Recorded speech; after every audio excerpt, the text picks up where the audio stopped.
think Alabama's actually going to crush Florida State this weekend. I really do.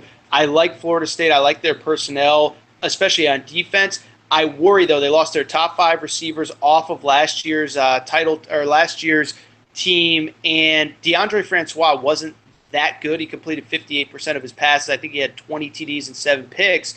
So to me, he had some major, things to work out over the course of the offseason anyways, and that's, oh, by the way, not facing Alabama in week 1. So to me, that's obviously the interesting one. The other one that's fascinating is Michigan and Florida. I'm sure you've spent the offseason talking a lot about it, Mark. Michigan is insanely young. They have 5 returning starters, but they are talented. Jim Harbaugh has had 2 top 5 recruiting classes back-to-back. I believe his first class a few years ago was in the top 10. So there is talent, but it's very young talent. I think, to me, that is the most interesting thing to me, is what do we see from Michigan? Because we're all just ready to go ahead and make this the Big Ten East, arguably the best conference or the best division in college football. We're just ready to make it a de facto Penn State, Ohio State. Who wins this game is going to go to the college football playoff. I think it's much more complicated than that. I want to see Michigan. I know that we've spent this offseason kind of picking apart the Harbaugh resume. He hasn't finished better than 3rd in his own division. I get all that.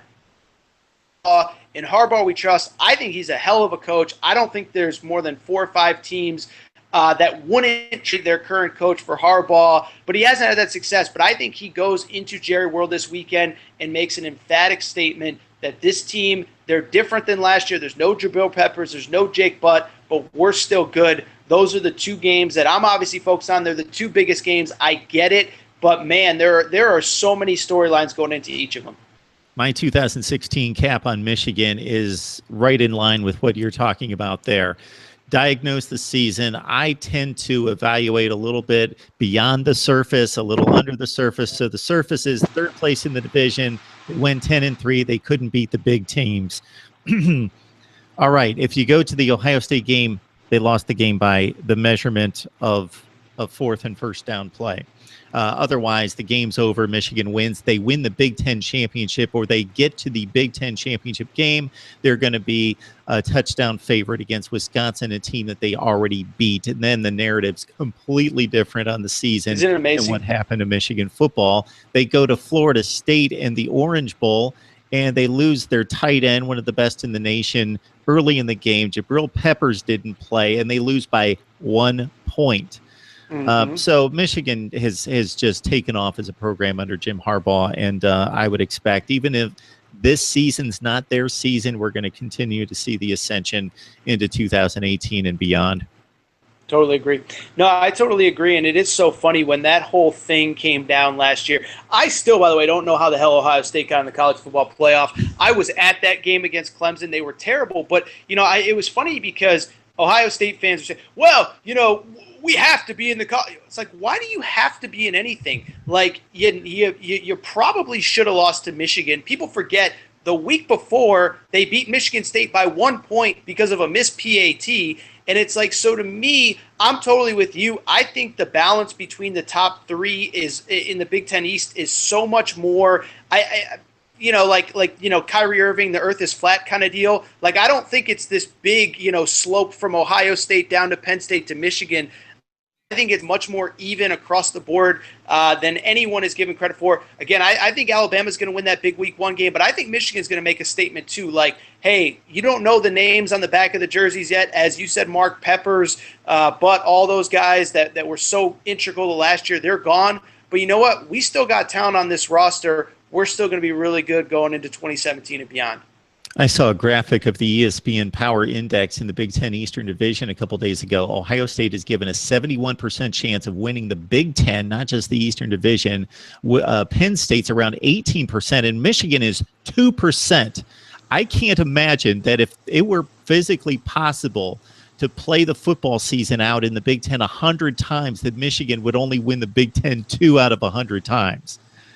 That's I also insane. Don't think Ohio State would win 71% of the time. I'll tell you this. I haven't officially gone on the record with my playoff picks, and I'm so torn. Ohio State's offense is a huge, like on a national scale, it is a huge question mark that no one is talking about. I mean, look, JT Barrett, and look, I understand his career is kind of tough to gauge because he had that season right in the middle of his career where he was splitting reps with Cardale Jones. Cardale was a starter one week, he was a starter the next week. But if you look at his numbers, they've pretty much gone down every year the last 3 years, starting with that first year where obviously he was I believe he was the Big Ten Offensive Player of the Year. He gets Ohio State to the brink of the Big Ten title and then hurts himself, and then Cardale Jones comes in.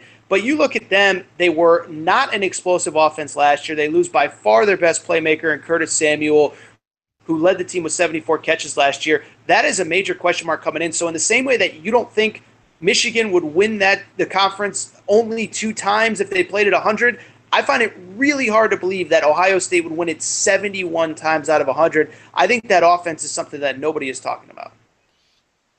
Yeah, they really couldn't pass protect last year. They had all sorts of issues against the best teams. Clemson's the one that everyone focuses on, but it all started with the Penn State game. Even teams like Northwestern held them down to 23 points, and they barely beat Northwestern at home, a team that they have a ton more talent than and are expected to beat. So there are offensive issues that Kevin Wilson and Urban Meyer have vowed that they have cleaned up, but we're going to see in the next couple of weeks whether they truly have, with the offensive line, with JT Barrett's accuracy, and with finding playmakers on the outside to replace Curtis Samuel, and guys that have 4 and 5 stars next to their name, Paris Campbell, Johnny Dixon, all these guys, but they've never done anything at this level, and we're completely incapable of separating from defenders against the elite teams last year.